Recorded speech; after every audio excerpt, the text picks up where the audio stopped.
Saudações, bem-vindos ao canal O Desconhecido. No vídeo de hoje, vamos explorar 7 fatos famosos da história em que mulheres foram acusadas injustamente de bruxaria. A caça às bruxas foi um período sombrio em que muitas pessoas foram perseguidas e condenadas com base em superstições e medos infundados. Vamos conhecer um pouco mais dessas histórias. Mas antes, se você gosta desse tipo de assunto e gostaria de receber mais vídeos com esse tema, pedimos que se inscreva em nosso canal, ative o sininho, deixe o seu like e comente, compartilhando com a gente a sua experiência. Agnes Waterhouse. Nosso primeiro fato remonta à época da Inquisição na Europa. Vamos falar sobre Agnes Waterhouse, também conhecida como Mother Waterhouse, que viveu na Inglaterra no século XVI. Em 1566, ela foi acusada de bruxaria junto com outras 2 mulheres, Elizabeth Frances e Joan Waterhouse. Todas as 3 mulheres eram da mesma aldeia. Ela confessou ter sido uma bruxa e que seu familiar era um gato, mais tarde transformado em sapo, com o nome de Satanás, que originalmente pertencia a Elizabeth Frances. Agnes foi julgada em Chelmsford, Essex, Inglaterra, em 1566 por usar bruxaria para causar doenças a William Finney, que morreu em 1º de novembro de 1565. Ela também foi acusada de usar feitiçaria para matar gado, causar doenças e provocar a morte de seu marido. Sua filha de 18 anos, que é a Joan Waterhouse, também foi acusada, mas considerada inocente, do mesmo crime. O testemunho de Joan Waterhouse acabou ajudando a condenar as outras 2 mulheres, Agnes e Elizabeth. Agnes foi enforcada e foi uma das primeiras mulheres executadas sob a lei da bruxaria de 1562 na Inglaterra. Bridget Bishop.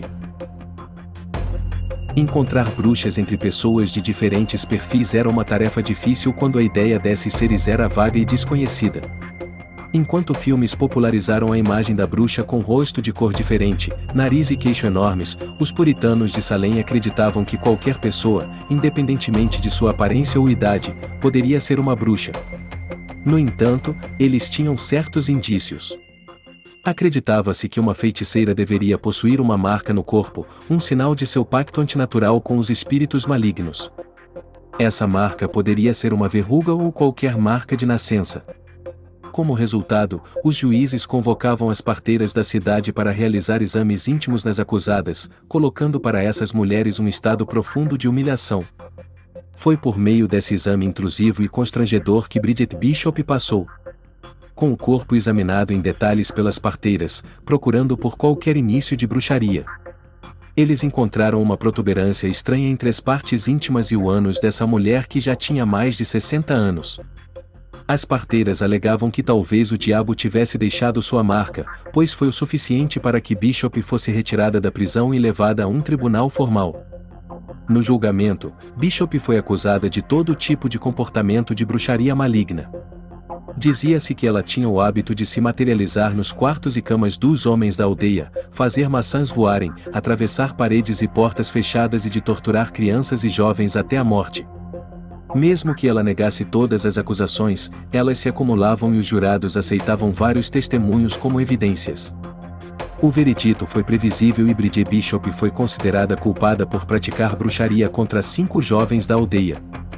Em 10 de junho, a senhora Bishop foi conduzida por um trajeto relativamente longo pelo centro da aldeia de Salem, até que a procissão parou.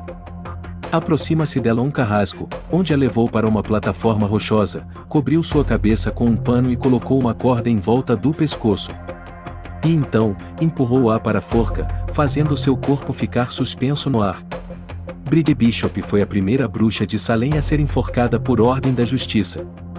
Sua morte foi, sem dúvida, dolorosa e sob um julgamento cheio de intolerância. Joana d'Arc.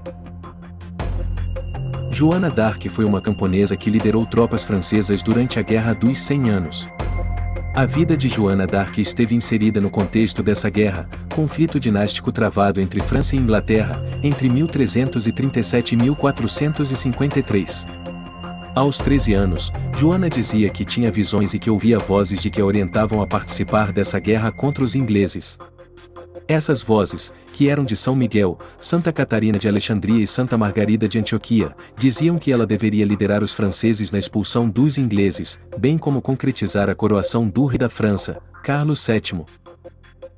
Em maio de 1430, durante a Batalha de Compiègne, Joana d'Arc foi capturada e vendida para os ingleses.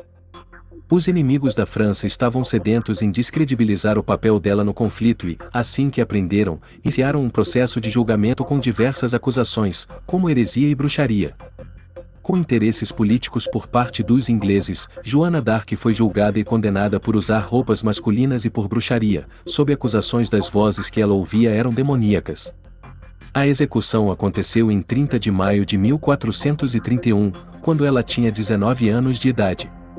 Joana d'Arc foi queimada viva em Rouen. Tituba. Agora, vamos viajar para outra parte do mundo e explorar uma história de acusação de bruxaria em uma cultura diferente. Nossa próxima protagonista é Tituba, uma mulher escravizada acusada de bruxaria durante os julgamentos de Salem. Tituba, também chamada Tituba Indian, foi uma escrava no século XVII pertencente a Samuel Parris de Salem, Massachusetts. Tituba ficou historicamente conhecida como a primeira bruxa negra. Não se sabe exatamente de qual parte da América do Sul Tituba é proveniente. Entretanto, historiadores acreditam que a primeira bruxa negra de Salem tenha nascido onde hoje fica a Venezuela, em uma comunidade creole. Tituba era a terceira pessoa acusada por Betty Parris e Abigail Williams de bruxaria. Ela foi, no entanto, a primeira pessoa a confessar bruxaria em Salem. Ela negou a princípio, e disse que nada tinha a ver com bruxaria, mas foi rapidamente coagida a confessar ter falado com o diabo. Elizabeth e Abigail, em seguida, passaram a acusar outras duas mulheres, Sarah Good e Sarah Osborne. Outras mulheres e homens das aldeias foram presos e acusados de feitiçaria nos julgamentos de feitiçaria de Salem. Tituba, além de acusar outros em sua confissão, falou também sobre o uso de cães pretos, porcos, pássaros amarelos, vermelhos e ratos pretos, gatos e um lobo em magia. Também confessou que Sarah e Osborne possuíam uma criatura com cabeça de uma mulher, duas pernas e asas. Ao misturar as diferentes visões sobre a bruxaria, ela inadvertidamente colocou a pequena cidade de Salem no caos por insinuar que Satanás estava entre eles. O que os homens inquisidores de Salem não esperavam era que Tituba usaria de toda a sua astúcia para reverter a história, conquistando a inocência. Se colocando como vítima, a acusada alegou que nasceu para servir e por isso, se viu obrigada a servir ao mal. Assim, ela conseguiu convencer a todos de que, caso se arrependa, uma pessoa pode ser salva. Ainda assim, ela ficou presa por 15 meses na prisão de Boston esperando a sua sentença. Em maio de 1963, foi absolvida constando que tinha convencido todos os puritanos sobre o seu arrependimento. Alice Caiteler. Nosso quinto fato nos leva a um período mais recente da história. Vamos conhecer Alice Caiteler, uma mulher rica e poderosa que viveu na Irlanda no século XIV, dona de uma saga misteriosa que nos leva a questionar se ela merece o título de serial killer ou de bruxa devido ao seu envolvimento em mortes misteriosas. Aos 20 anos, Alice casou-se com William Outlaw, de origem nobre, mas em pouco tempo seu marido morreu em circunstâncias misteriosas. Logo após a morte de Outlaw, Alice casou-se novamente, dessa vez com o Adam de Bloom, outro rico da alta sociedade. Adam faleceu também de forma enigmática. A cada marido que morria, Alice herdava a fortuna, porém, até então, ninguém levantava a suspeita contra a viúva. O mesmo aconteceu com o seu terceiro marido, Richard Vale, que chegou a óbito em pouco tempo de casado. A irlandesa não esperava que as coisas mudariam de rumo e se tornariam mais dramáticas com o seu quarto marido, John Poer. Em 1934, Poer começou a ficar muito doente e, em seu leito de morte, assinou um testamento deixando toda a sua herança para Alice e seu filho primogênito, William. Após a sua morte, filhos de casamentos anteriores de Poer acusaram a Alice de matar o seu pai com veneno de bruxaria, tudo levado pelo interesse de ficar com a sua herança. Após receber o julgamento do bispo de se utilizar de magia negra para matar os maridos e ficar com a herança, Alice com medo fugiu para a Inglaterra. Um ano após sua fuga, Alice retorna para a Irlanda, contudo, perseguida pela Inquisição, ela foi presa. Após apelar para um ex-cunhado e político, Alice consegue fugir da prisão e seu destino até hoje é desconhecido. Anna Gold.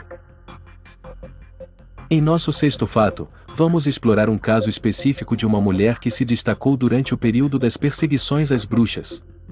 Conheceremos Anna Gold, uma mulher suíça que foi a última pessoa a ser executada por bruxaria na Europa Ocidental, caso conhecido também como a última bruxa da Europa. O caso aconteceu no vilarejo de Molise em 1782. Gold, de 48 anos, era empregada doméstica de Johann Jacob Thury. Ela foi acusada de enfeitiçar uma filha de Thury de 8 anos, provocando convulsões na menina.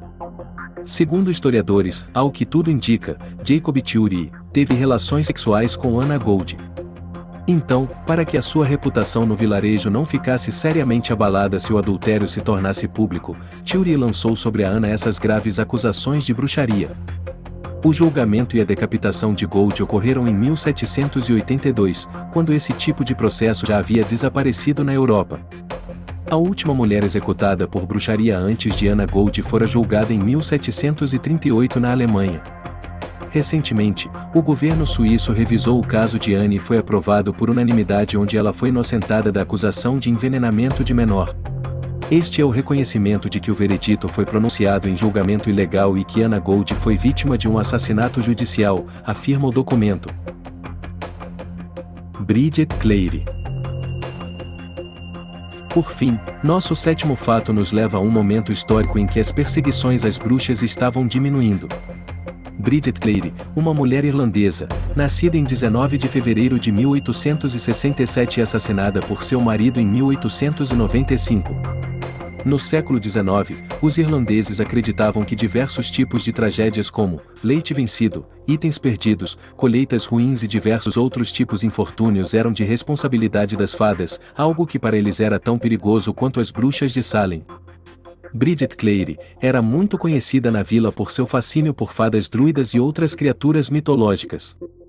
Havia um local próximo ao vilarejo chamado de Cailhenagrenaghill, que era temido por muitos por ser o lar de diversos seres místicos. Bridget adorava visitar esse local. Foi numa de suas visitas para esse tal local mágico que ela viajou um dia para entregar uma leva de ovos a John Donne, em 4 de março de 1895. Ao retornar desse local, Bridget se sentiu subitamente cansada. Ao chegar em sua casa, deitou-se em sua cama e então não conseguiu se levantar mais. Mesmo após o diagnóstico médico de excitação nervosa e leve bronquite, o marido de Bridget, Michael Clary, acreditava que o problema dela ia muito além do que os olhos que a maioria poderia ver. Para o Michael, em sua última visita ao vilarejo de Cailhenagrenaghill, Bridget foi substituído por uma fada. Sendo assim, a mulher que estava em sua casa era uma suposta impostora. Em sua defesa, Michael alegava que existiam divergências entre a sua real esposa e a suposta fada, diferenças essas que eram notórias para ele em altura e magreza. 11 dias após ficar doente, a Bridget começa a apresentar melhoras. Seu marido, Michael, em seu devaneio, pensando que estava perdendo a sua amada mais uma vez para a fada, muito revoltado, bateu em sua mulher, jogou óleo de lamparina e depois ateou fogo. A pele de Bridget foi carbonizada e seu cadáver foi escondido. No dia 22 de março, o corpo de Bridget foi encontrado em uma área isolada. Seu corpo estava nu e com um saco preto na cabeça. Michael e mais 7 pessoas foram descobertos e presos pelo crime, que segundo o juiz do caso foi premeditado. Essas histórias nos lembram do trágico legado da caça às bruxas e injustiça sofrida pelas mulheres ao longo da história. Convido você a refletir sobre as lições aprendidas com esses eventos e a importância de questionar superstições e preconceitos. Espero que tenha gostado desse breve mergulho no passado. Para ficar por dentro de todos os nossos vídeos sobre fatos e curiosidades da história da humanidade, pedimos que se inscreva em nosso canal, O Desconhecido. Até o próximo vídeo.